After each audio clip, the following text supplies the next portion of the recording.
Silumbam is one of the ancient arts. To the outside world, Silumbam means stick fighting, but to us, the native Indians, it means much more. Just as in the world of geometry or computer-aided designing, the very basic is a line from point A to point B, a stick in our world could also represent a line from point A to point B upon which my forefathers built everything. The first benefit of Silumbam is physical and mental strength. Silumbam makes your nervous system symmetrical. When you reach a certain level, you will see that both your hands work equally. There will be no right-handed or lefty.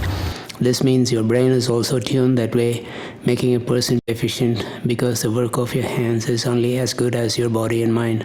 This not only shapes the body and mind, but beyond a certain level of training, it will shape your very genetics, thus carrying the benefit to the next generation. This was also known as the fitness triangle. Look at the families who are involved in this art for generations. You will not find squint eyes. In Tamil, the exact description of this is crooked eyes. One speck of genetic modification will happen in some 30 years. This is an art my forefathers have worked out for generations. Here things don't happen instantly or overnight like your fast world. It takes patience and dedication. If you look at the temples which were once educational institutions, you will find many illustrations of symmetry, which is one of the things you achieve through this art. Hi, I'm Matthew from Chennai. If you are interested in learning stick rotation, there are hundreds of other videos on YouTube where you could learn from. But I'm here to show you something different. This is warm-up, where I stand in one place and spin the stick but turn around 360 degrees, which warms up most of my body. Initially it is simple rotations, and then I add some combinations too. When my grandfather said he was going to teach me Silambam, I too thought he was going to teach me to rotate a stick. But that was not the case. He did not allow me to touch the stick for around 15 years. It was only floor exercises and footwork. Although I did work patiently for 2 or 3 years, being young and stupid as always, I started running after exotic things and traveled through the world of martial arts. Started with karate and went on to boxing and Chinese kung fu, and even went to other Silambam classes thinking they would teach me something different. But one day I realized that they were all teaching me only a part of what my grandfather taught me. In fact, he taught me much more than that. After 15 years of groundwork came the stick part. Now I had a doubt whether he was going to teach me the same thing as others. In my other Silambam classes where I went to, they gave me a stick that measured up to my nose. I traveled to several villages for show fights and demonstration in temples and other traditional festivals with my Silambam masters. Each village had their style of Silambam, but they had more things in common and a few differences. But in my grandfather's style, it was more differences than similarities. As the years went by, my grandfather's lessons became second nature to me, and I started making a difference. And some villages I went to appreciated this, and I became their favorite. But my masters started avoiding me, saying I was breaking their rules.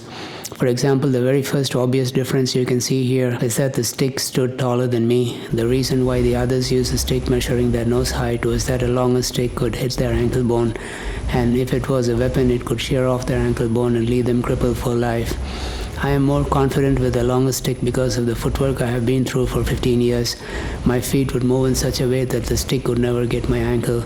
The second thing here is a longer stick means you have to hold the stick high so your hands cannot drop, otherwise the stick will dig into the ground. The other aspect is you must stretch your hand to its full length to keep the stick away from your ankle bone, which requires a lot more effort than holding it closer to your body.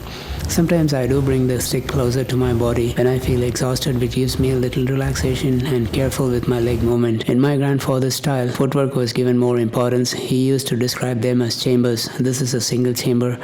In the basics, there are two ways of moving in a chamber. The first one is cross leg and the other one is round legs, which are the two patterns you need to know for a start. You first do cross legs facing in one direction, and the next is to move cross legs but turning back and forth.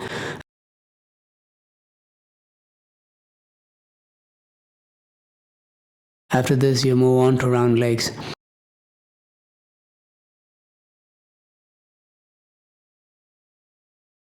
The next level is to move in all 4 directions in one chamber, which will count 5 chambers. In the next level, you branch out to other chambers, which will count 9 chambers, then 49 chambers, 200 chambers, 800 chambers, and so on. My grandfather used to do 3200 chambers, for which you need space the size of a football field. As you move up in levels of footwork, you also move up in levels with the stick.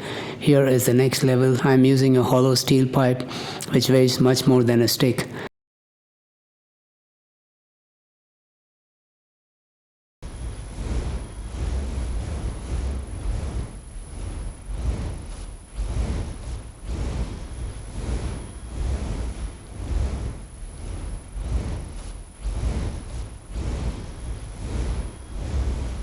The next level is a solid steel rod which weighs much more than a hollow pipe.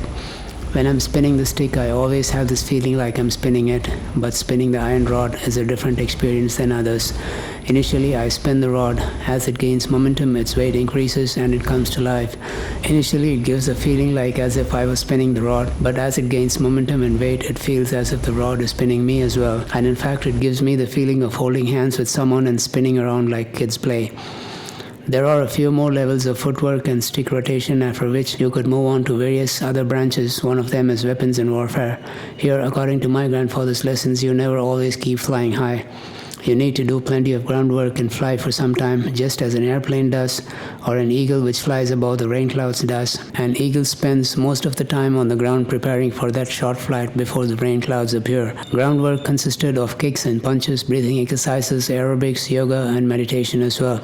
Shadow boxing was a major part of my groundwork during those 15 years, and one surprising thing about my grandfather was that he had never been to a movie all his life, but he made some moves and poses which were similar to Bruce Lee. When I saw Bruce Lee movies, it was surprising to me, although Bruce Lee seemed a little more refined and polished. Now, this pose that Bruce Lee did most of the time in his movies is not just a pose or style. I was taught to do this when I breathe hard in between my shadow boxing sessions. When I do this, instantly my breathing becomes normal and I feel refreshed as if I just started the session. This enables me to train for a longer duration. When I saw this, I got more interested in Bruce Lee movies and watched them over and over again and started practicing the nunchaku. Although I knew it was just a movie craze, I still at times spin the nunchaku, but sometimes it feels like as if I'm holding a broken stick in my hand. Discipline is a major part of this art. When I say discipline, doesn't mean just smoking or drinking. It starts with food habits. Being vegetarian is better, and eat only when you are hungry. Of course, no smoking and drinking. And last but not the least, one man, one woman culture, which was the original culture of the Tamils and the most important one. As you know, womanizing is a very common thing these days. It must be totally avoided. The rule here is whether you are male or female, one human body can accept only one blood type, and it is good for you to save it for your marital life and the generation to come. Your blood begins to spoil once you mix blood with a second person, and slow poisoning begins. If an indisciplined person takes up this art, he will die before his time because his body mechanism cannot withstand the physical and mental pressure. Your heart or any other organ will fail. And this not only is a parameter for you, but it includes your family history up to 4 generations. Go dig into your family and find out if there has been any history of immorality, whether male or female. Ask your grandmother, grandfather, and they could tell you if there was any.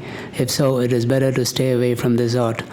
You will already be vulnerable to all kinds of diseases and cannot carry on life without medication support. It is better you do some simple yoga or meditation and complete this lifetime blissfully. Nowadays, nobody has the patience to do groundwork for 15 years, and you want to rotate the stick as the first lesson, just as I did as a young stupid boy. Maybe try it. You will know its consequences when you move up the chambers. You will not be able to complete even 9 chambers successfully with this stick. If you wish to challenge me, try it. Good luck to you, but don't hold me responsible. This role was not just given to me by my grandfather, but over the years I have seen many Silambam masters perish well before their time. I think Silambam made them feel very male and fit for many women, rather than one wife thus digging their own grave. Pride was the cause of their downfall. After seeing them die one after the other in their 40s and 50s, I understood that good health and fitness does not qualify you for many women. My grandfather was the best man as far as I know, because he lived with one wife and had 5 children for the same wife. These are just some of the very basic and kindergarten lessons. I will not reveal more than this publicly because it could be misused, and I don't want to be the root cause of any evil. After all, I am myself in the process of learning more. The more levels I reach, the next level is clear before me to achieve, and I don't know the end. Thank you for watching.